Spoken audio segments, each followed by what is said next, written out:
여호수아 2장 1절에서 14절 한 절씩 읽고 마지막 절은 같이 읽겠습니다. 눈의 아들 여호수아가 시딤에서 두 사람을 정탐꾼으로 보내며 이르되 가서 그 땅과 여리고를 엿보라 하매 그들이 가서 라합이라 하는 기생의 집에 들어가 거기서 유숙하더니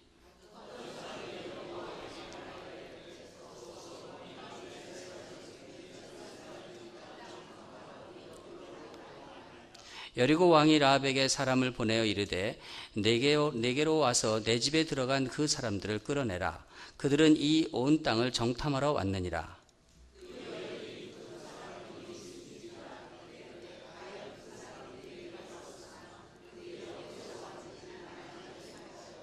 그 사람이 어두워 성문을 닫을 때쯤 되어 나갔으니 어디로 갔는지 내가 알지 못하나 급히 따라가라. 그리하면 그들을 따라 잡으리라 하였으나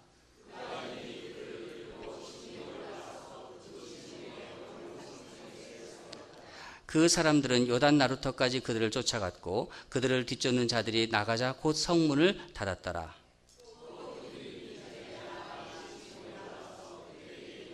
말하되 여호와께서 이 땅을 너에게 주신 줄을 내가 아노라. 우리가 너희를 심히 두려워하고 이 땅 주민들이 다 너희 앞에서 간담이 녹나니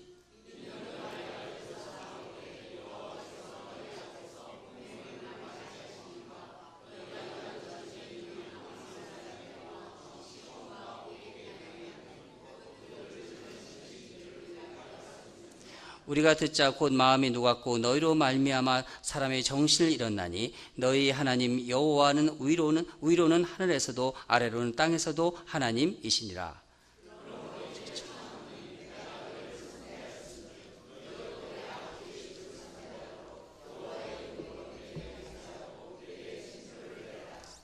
그리고 나의 부모와 나의 남녀 형제와 그들에게 속한 모든 사람을 살려주어 우리 목숨을 죽음에서 건져내라. 그 사람들이 그에게 이르되 내가 우리의 이 일을 누설하지 아니하면 우리의 목숨으로 너희를 대신할 것이요 여호와께서 우리에게 이 땅을 주실 때에는 인자하고 진실하게 너를 대우하리라. 아멘.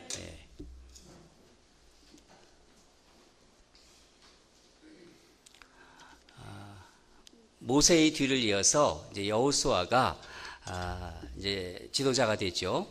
그리고 이제 여호수아는 이제 가나안 땅을 정복해야 한다는 그 사명을 이제 받고 있습니다. 바로 그것이 이제 여호수아에게 주신 사명이죠.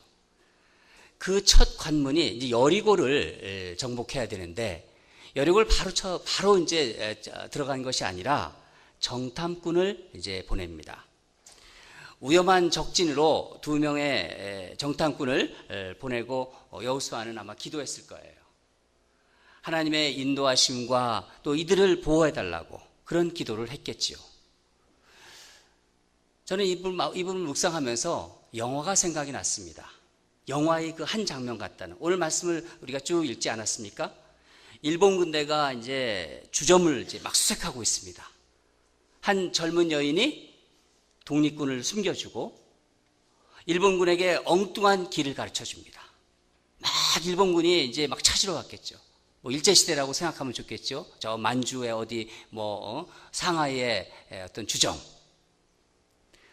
일본군이 막 나가자 지붕에 이제 숨겨주었던 독립군에게 가서 여인이 얘기합니다. 나중에 가족을 이곳에서 나와 자기 가족을 다 구원해 달라고. 이 흐름이 좀 비슷하지 않겠어요? 그렇죠? 예.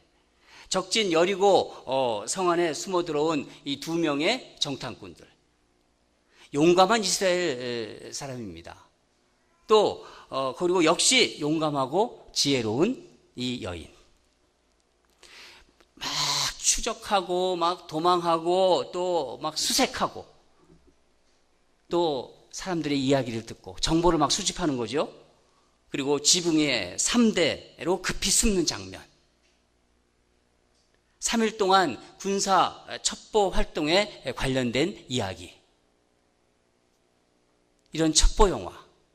독립군 숨겨주고 또 거기에 들은 어떤 에피소드들. 제가 지금 상상하고 있는 것입니다, 여러분, 지금. 저는 이런 영화를 좋아합니다. 여러분들은 어떤 영화를 좋아하세요?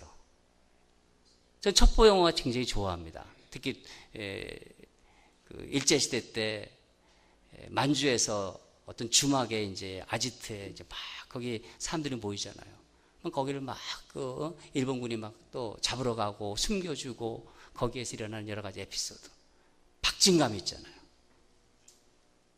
여러분 여기에 로맨스가 들어갈까요? 안 들어갈까요? 로맨스를 좋아하시는군요.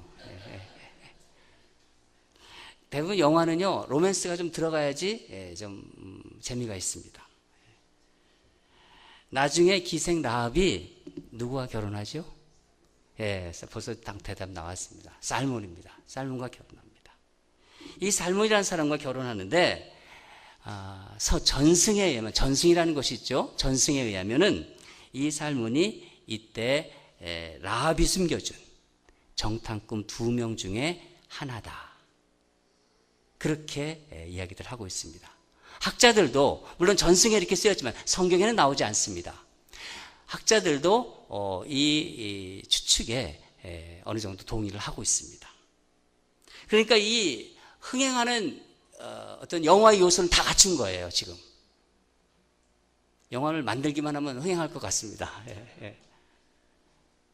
옛날에 제가 그 유진소 목사님하고 같이 이제 이런 얘기 저런 얘기 하다가 자기는 영화 감독이 되고 싶었대요. 그럼 영화 이런 어떤 뭐 성경을 이제 묵상하면서 너무 이걸 영화로 만들면 너무 좋겠대요. 그래서 뭐 그런 얘기를 많이 하더라고요. 왜 그 길로 가지. 그 길로 가시죠. 그런 얘기 했었는데 그게 생각이 납니다. 어떤 부분은 참 너무 흥미진진해요. 근데 정탐꾼들이 왜 기생 라합의 그 집에 들어갔을까요? 아마 이 기생 라합의 집은 사람들이 이제 아까도 말씀드렸지만 사람들이 많이 모아드는, 그러니까 왔다 갔다 하는 그런 곳이었던가 봐요. 술도 마시고 또 잠도 자고 가고, 말하자면 이제 주막과 같은 곳이겠죠. 주막. 이런 곳에는요, 온갖 소문들이 다 모이게끔 돼 있어요. 그렇지 않아요? 사람들이 뭐 타 지역 사람들도 오고 와서 술도 마시고 잠도 자고 가고 이런 얘기하고 저런 얘기하고 온 지방의 소식들을 다 가지고 있는 곳이 바로 이런 주막과 같은 곳입니다. 그러니까 정탐하기에는 아주 좋은 곳이라고 생각했겠지요. 근데 여러분 여호수아가 이 정탐을 통해서 얻은 것이 무엇일까요? 우리 말씀을 보면서 우리 한번 알아보겠습니다. 9절을 한번 읽겠습니다. 9절을 시작. 말하되 여호와께서 이 땅을 너에게 주신 줄을 내가 아노라. 우리가 너희를 심히 두려워하고 이 땅 주민들이 다 너희 앞에서 간담이 녹나니. 간담이 녹는다. 간담이 서늘하다. 그런 말 하잖아요. 이들은요, 이스라엘을 아주 두려워하고 있었던 거예요. 가나안 주민들이. 사실 이스라엘은 가나안 사람들이 어떤 사람들인가, 물론 어느 정도 정보는 알고 있지만은 좀 더 정확히 알고 있고 또 마음의 두려움도 있었습니다.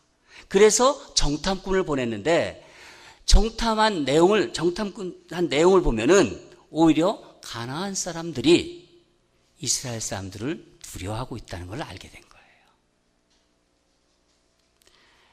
그런데 하나님께서는 이 여리고를 성을 무너뜨리는 과정 중에 여리고에 있는 그 라합, 이 라합이라는 기생의 집을 구원하시는 은혜를 베푸십니다. 어떻게 보면은 여호수아를 통해서 여리고를 정탐하게 하신 주된 이유가 무너질 여리고, 이 돌더미에서 기생 라합을 구원하기 위함이 아니었나 하는 생각이 듭니다. 요즘 누가복음을 큐티하고 있는데 예수님께서 예루살렘을 지금 올라가고 계세요. 근데 어디를 들리죠? 요즘 큐티하시고 말씀 보시는 분은 아실 거예요. 어디를 들리죠? 생명의 말씀 안 보세요? 여리고를 들려요. 여리고예요 지금. 그 여리고를 들리면서 누구를 이렇게 소경을 눈을 뜨게 해주죠? 누구죠? 바디메오의 눈을 뜨게 해주십니다. 그리고 최근에는 삭개오, 삭개오, 세리장 삭개오의 그 마음을 아시고, 그런데 주님께서 예루살렘을 가기 위해서 그냥 여리고를 들어간 게 아니라 삭개오의 그 마음, 바디메오의 울부짖음을 들으시고 그곳에 가신 거예요. 마찬가지입니다. 지금 라합은 하나님께서 가장 미워하는 7 족속이 있는데 그 7 족속 중에 여인입니다. 신명기를 보면은 하나님께서 이스라엘 백성을 이스라엘에게 말씀하셨습니다. 가나안을 정복할 때 7 족속을 어떻게 다룰 것인가, 그것을 하나님께서 말씀하셨습니다. 첫째는 이들과 혼인하지 말아라. 섞지 말라는 거예요. 절대로 섞지 말아라. 어떤 계약, 어떤 언약도 이들과 체결하지 말아라. 이들 족속을 절대로 불쌍히 여기지 말아라. 생명 있는 자는 남녀노소를 막론하고 다 어떻게 하라고요? 죽일지니라. 진멸하라고 하셨어요. 진멸하라. 아예 이들과는 상종도 하지 말라는 거예요. 하나님께서 그렇게 명령하셨습니다. 인도주의 측면에서 보면은요, 엄연한 인종차별이에요. 지난번에 이 미국 사회를 조금 시끄럽게 했잖아요. 백인 경찰이 또 흑인에게 총을 쏴가지고 죽인 일이 있었습니다. 또 그 보복으로 흑인이 백인 경찰만 이제 골라서 보복 살인으로 미국이 뒤숭숭했었습니다. 기억나시죠? 여러분, 인종차별이 얼마나 정말 비성경적인지 여러분들 아실 것입니다. 근데 아무리 구약이지만은 좀 이해가 안 되는 거예요. 하나님이 어떻게 이런 말씀을 하시는가? 그러나 여러분, 하나님은 우리에게 인도주의를 가르치기 위해서 우리에게 성경을 주신 게 아닙니다. 성경은 우리에게 도덕을 가리키는 책이 아니라는 얘기예요. 우리가 하나님을 인간적인 측면으로만 생각하면 하나님을 알 수가 없어요. 그리고 더욱 하나님을 믿지도 못합니다. 일반적으로 도덕은요, 죄의 문제를 다루는 게 아니라 공익의 문제를 다룹니다. 그러나 하나님의 말씀은, 성경은 그것만 다루는 게 아니에요. 많은 사람에게 이익이 되면 도덕인 거고, 도덕은 그렇죠. 많은 사람에게 이익이 되면 도덕이고, 또 많은 사람에게 해를 끼치면 그것이 비도덕적인 것이 되는 것입니다. 성경은, 그러나 하나님은 죄와 구원의 문제를 다루십니다. 그거는요, 사느냐 죽느냐의 문제예요.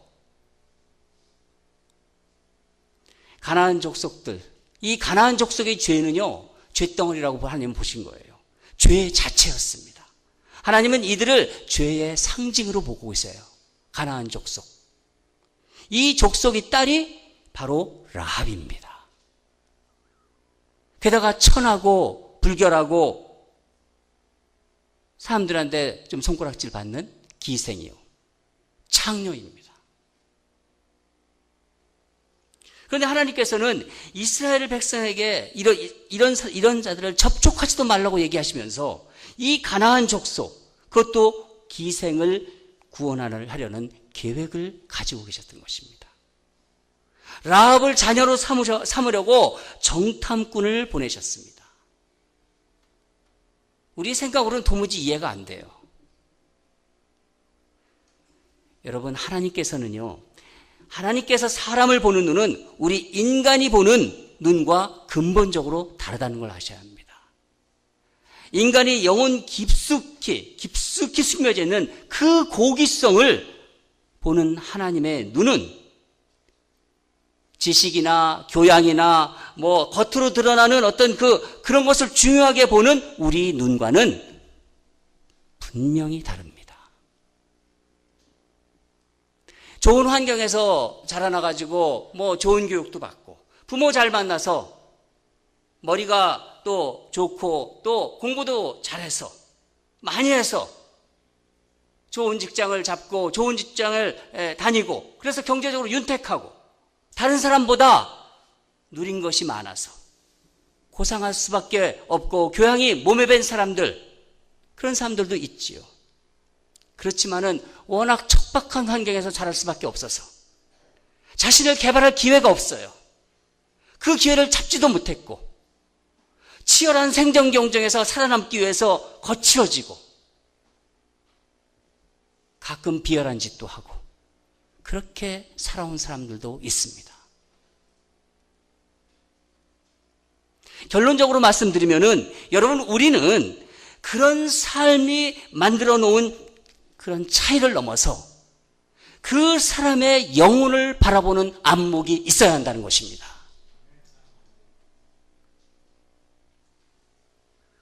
오래전 일인데 한 성도님께서 이 본문을 가지고 질문을 하셨습니다. 목사님, 라합의 믿음이 참 좋다고 하는데 라합이 거짓말하지 않았어요. 거짓말했잖아요. 어떻게 믿음 좋은 사람이 거짓말할 수 있겠냐는 거예요. 오늘 말씀을 보면서 우리가 한번 그 문제를 좀 보겠습니다. 우선 라합이 거짓말을 한번 보겠습니다. 우리 본문 5절을 다 같이 읽겠습니다. 시작. 그 사람들이 어두워 성문을 닫을 때쯤 되어 나갔으니 어디로 갔는지 내가 알지 못하나 급히 따라가라. 그리하면 그들을 따라잡으리라 하였으니. 라합이 한 말입니다. 라합은 정탐꾼을 살리기 위해서 3가지 거짓말을 했는데 어디서 왔는지 모른다고 한 것. 그렇죠? 어디서 왔는지 모른다. 알면서 모른다고 했습니다. 그들이 갔다고 한 것. 그렇죠? 또 한 가지는 숨겨놓고 자기가 숨겨놨는데 지금 어디 있는지 모른다고 한 것. 3가지 거짓말을 했습니다. 그렇죠?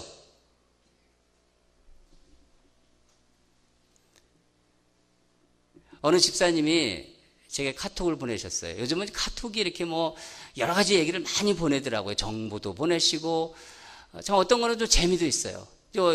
그 카톡이 와서 이제 좀 읽어보니까 참 재미있더라고요. 그래서 제가 기억이 납니다. 2 남녀가 미팅에서 만났어요. 근데 남자가 이제 미팅에서 만나서 남자가 여자에게 이제 질문을 합니다. 여러 가지 얘기 할 수 있겠죠. 그렇겠지만, 혹시 담배 피우세요? 그렇게 물어봤더니 여자가, 알고 있으세요? 이 얘기? 그랬더니 이 여자분이, 무슨 말씀을요? 어떻게 여자가 담배를 펴요? 저는 담배 그 연기만, 냄새만 맡아도 저는 어지러워요. 근데 이 남자가 다시 이제 질문을 또, 그러세요? 그러면서 다시 질문을 합니다. 그러면, 술은 드세요? 그랬더니, 어떻게 여자가 어떻게 술을 먹어요? 저는 술 냄새만 봐도 어지러워요. 이 여자는 계속 어지럽다는 얘기예요.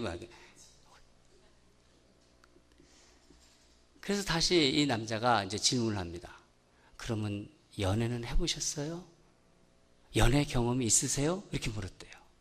그랬더니, 저는 남자의 남자도 몰라요. 저는 수처녀예요.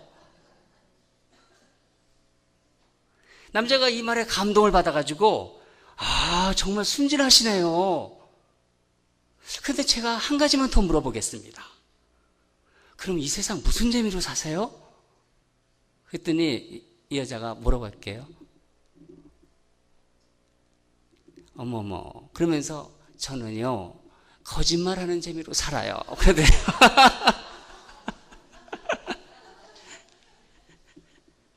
거짓말하는 재미로 사는 삶. 참 농담 같은 허탄한 그런 삶입니다. 물론 거짓말을 하지 말아야 합니다. 특히 그리스도인은 정직해야 합니다. 그러나 그 정직은 도덕을 넘어서는 거야 합니다. 여러분, 정탐꾼을 살려고 한 라합의 거짓말은 정직하지 않아서 한 그런 거짓말이 아닙니다. 믿음 때문에 한 거짓말입니다. 라합은 하나님께서 이 가나안 땅을 이스라엘에게 주신 것을 알고 있어요. 이스라엘이 하나님이 어떤 하나님이라는 것을 너무나 잘 알고 있습니다. 우리 다 같이 9절에서 11절을 보겠습니다. 같이 읽겠습니다. 시작. 말하되 여호와께서 이 땅을 너희에게 주신 줄을 내가 아노라. 우리가 너희를 심히 두려워하고 이 땅 주민들이 다 너희 앞에서 간담이 녹나니 이는 너희가 애굽에서 나올 때 여호와께서 너희 앞에서 홍해 물을 마르시게 하신 일과 너희가 요단 저쪽에 있는 아모리 사람의 두 왕 시온과 옥에게 행한 그 일, 곧 그들을 전멸시킨 일을 우리가 들었습니다. 우리가 듣자 곧 마음이 놓았고 너희로 말미암아 사람이 정신을 잃었더니 너희 하나님 여호와는 위로는 하늘에서도 아래로는 땅에서도 하나님이시니라. 라합이 말입니다. 그러기에 라합은요, 이 라합이 있는 이 상황에서는 이 거짓말은 이런 거예요. 마치 에스더가 뭐라고 했죠? 죽으면 죽으리라 하고 들어갔잖아요. 에스더 왕비가 죽으면 죽으리라 하고 그 왕 앞에 나갔습니다. 그런 신앙 고백과 같은 것으로 볼 수 있는 것입니다. 그 거짓말이 발각나면 이 어떻게 됩니까? 죽음을 면할 길이 없어요. 죽을 수밖에 없는 거예요. 죽음을 보면서 거짓말을 하는 거예요. 믿음 때문에. 그러기에 그녀의 거짓말을 비난하는 것은 이런 거와 비슷한 거예요. 여기 홈리스들이 있는데 LA도 홈리스가 많고 지나가는 홈리스를 보면서 야, 너 옷 좀 단정하게 입고 다녀. 왜 그렇게 입고 다니, 거지처럼 입고 다니니? 그렇게 비난하는 거와 같은 거예요. 홈리스한테 옷을 똑바로 입으라고. 거지처럼 입고 다니지 말라고. 우리 인생의 나약함과 환경의 다름을 너무 모르는 이야기예요. 여러분, 하나님께서는 수가성, 이 사마리아 여인에게 예수님께서 찾아오신 그 방식으로 라합을 찾아오셨습니다. 예수님은 이 땅에서 오셔서 창녀와 세리의 친구셨어요. 이들은 예수님께서 이 세상 정말 모든 사람들보다 가장 먼저 만난 사람들이었어요. 여러분, 우리는 예수님을 믿고 죄된 우리들이지만 죄된 우리에서 용서받은 죄인이라고 말씀드렸습니다. 우리 모두는 사실 다 죄인이었습니다. 이 죄인이라는 면에서는 라합도 죄인이고 저도 죄인이고 여러분도 죄인이고 사도 바울도 다 죄인입니다. 마찬가지죠. 그러나 우리 눈에는 사도 바울과 내가 차이가 있는 것 같고 사도 바울과 누구와 차이가 있는 것 같고 굉장한 차이가 있는 거 보이지만 하나님의 눈에는 라합이나 여러분이나 저나 사도 바울이나 다 같은 것이에요. 하나님의 눈에는. 라합은 더 이상 기생이 아닙니다. 유대인 살몬과 결혼했고 그 사이에 누가 나오죠? 보아스가 나옵니다. 보아스는 또 누굴 만나죠? 룻과 결혼해서 그 사이에 나온 사람이 누굽니까? 오벳을 만납니다. 오벳. 그러면 오벳은 누구를 낳지요? 이새를 낳습니다. 이새는 누구를 낳습니까? 다윗을 낳습니다. 다윗을 통해서 누가 오셨습니까? 예수님이 오셨습니다. 구원자 예수님이 오셨어요. 우리의 구원자. 그러면 우리는 뭐예요? 우리의 영적 우리 피는 라합이 흐르는 거예요. 기생 라합의 피가 내 안에 흐르고 여러분에게 흐르는 겁니다.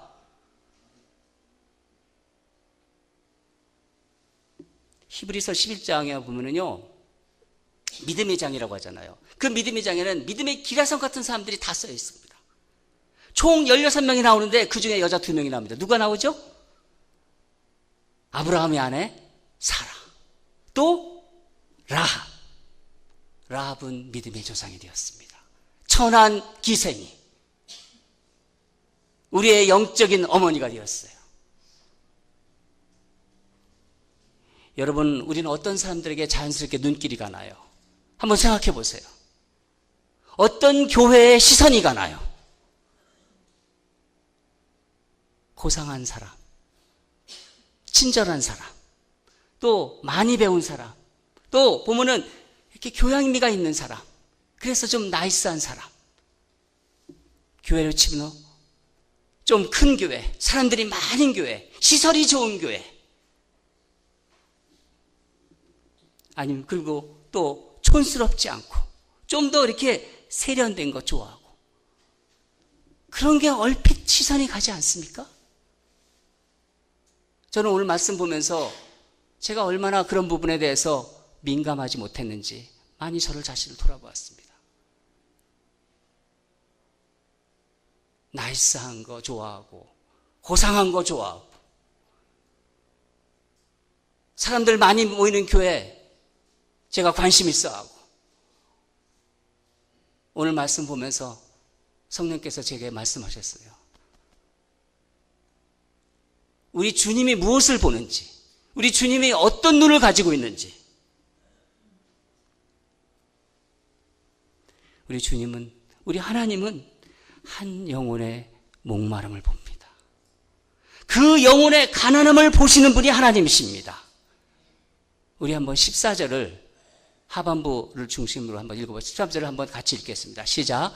그 사람들이 그에게 이르되 내가 우리의 이 일을 누설하지 아니하면 우리의 목숨으로 너희를 대신할 것이요 여호와께서 우리에게 이 땅을 주실 때에는 인자하고 진실하게 너를 대우하리라. 인자하고 진실하게 너를 대우하리라. 하나님께서 그러시겠다는 거예요. 하나님의 말씀입니다. 라합에 대한 정탐꾼의 언약이지만은 하나님께서 하나님의 자녀들에게 주신 신실한 약속이고 하나님의 마음이 담겨있는 말씀입니다. 저는 우리 교회 성도님들이 서로의 영혼에 대해서 관심이 있었으면 좋겠어요. 그리고 그 영혼의 아픔을 보는 그 어떤 눈, 하나님이 보시는 눈, 영혼의 신음소리를 듣는 그 마음, 그 귀, 그게 있었으면 좋겠어요. 사람들을 깊이 볼 수 있는 그 통찰력 있는 그 눈, 그 마음, 그게 하나님이 오늘 주신 우리에게 메시지입니다. 겉으로만 보지 말아라. 화려한 것만 보지 말아라. 나이스한 거 너무 좋아하지 말아라. 여러분, 현실적으로 눈에 보이는 모습들에 그렇게 현혹되지 마시고 그 영혼의 깊은 간구를 듣게 되기를 주님 이름으로 축원합니다. 그래서 인자하고 진실되게 서로를 대하면서 하나님의 마음과 꿈을 이루어나가는 우리 모두가 되기를, 우리 교회가 되기를 간절히 축원합니다. 기도하겠습니다.